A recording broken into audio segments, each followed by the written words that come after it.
এতে না ইয়ে খবর আছে এতে 3 বার কই দিয়ে এই 945 টাকারে 8 জনের ভাগ করে দিবি তো আন্ডা ইয়ে তোরা কইব যে 948 ভাগ 8 তো 948 কে কত জনের ভাগ দিয়ে দিব 8 জনের কত জনের 8 জনের তাহলে ইমি খেয়াল করো প্রথমে আন্ডা সংখ্যা বললাম ইজ্ঞা দিলে হলে 9 টাকা হয়ে গেলে কত হয় 9 টাকা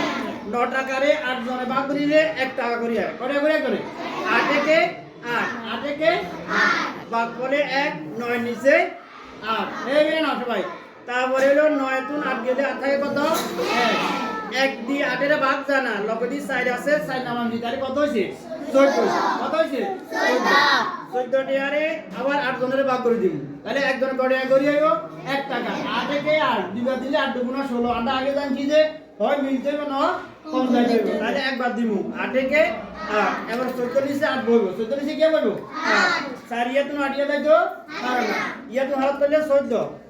4 এর লগে এক গেল তাহলে কত হয় 14 তুমি কত গেলে 8 গেলে আর কত থাকে 6 থাকে আর কত থাকে 6 6 এর 8 জনের ভাগ করে দাও না লগে দি 5 আছে 5 নামছে তাহলে এবার কত হইছে 65 টাকা 65 টাকারে 8 জনের ভাগ করে দিলে 8 এর নামটা হইতে হইব হয় মিল যাবে না কম যাবে 8 এর নামটা 8 পর্যন্ত হইলে 8 আড়া 66 তাহলে ভাগ করে 8 65 নিচে কত হইব 66 65 নিচে কত হইব 66 এবার হইলো ইয়া কত 5 5 তুন 4 গেলে থাকে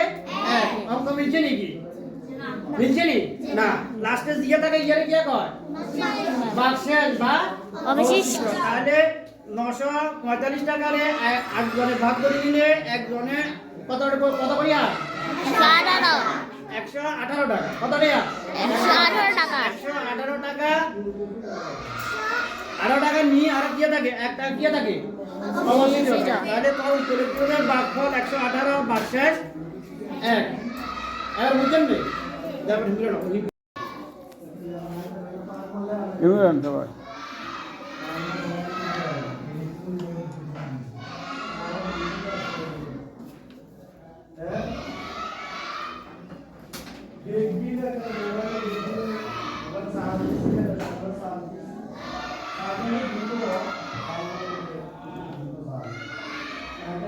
Thank you.